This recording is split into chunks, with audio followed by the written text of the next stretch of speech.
बांग्लादेश में शेख हसीना को सत्ता से बेदखल करने में सबसे बड़ी भूमिका निभाने वाले स्टूडेंट मूवमेंट की अगुवाई करने वाले नेताओं में से एक छात्र नेता ने भारत सरकार के खिलाफ जहर उगला है।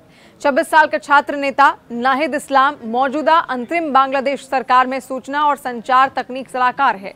उसने कहा है कि न्यायपालिका, पुलिस, नागरिक नौकरशाही जैसी वो राष्ट्रीय संस्थाओं के आमूल-चूल सुधार की योजना पर काम कर रहे हैं।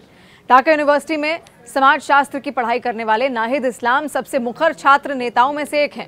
इंडियन एक्सप्रेस की एक रिपोर्ट के मुताबिक उन्होंने कहा कि भारत सरकार का बांग्लादेश की एक ही पार्टी को समर्थन देना दोनों देशों के बीच संबंधों में कड़वाहट का एक बड़ा कारण है। अंतरिम सरकार के प्रमुख मोहम्मद यूनुस के प्रधानमंत्री नरेंद्र मोदी से बात करने के बाद भारत के साथ संबंधों पर नाहिद इस्लाम ने कहा कि भारत के साथ हमारे ऐतिहासिक संबंध रहे हैं, हमारे बीच कुछ उतार चढ़ाव भी रहे हैं। बांग्लादेश के साथ भारत के संबंध दोनों देशों के बीच, लोगों के बीच भी मौजूद हैं। उन्होंने ये भी कहा कि लेकिन हमने कई बार महसूस किया कि भारत के संबंध एक खास राजनीतिक दल के साथ हैं, न कि देश या बांग्लादेश के लोगों के साथ।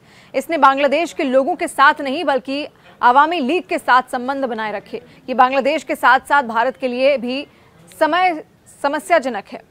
नाहिद इस्लाम ने यह भी कहा कि इसीलिए भारत को ये बात समझनी चाहिए कि उसे लोगों और देश के साथ अपने संबंधों को विकसित और बनाए रखना चाहिए, न कि किसी खास दल के साथ।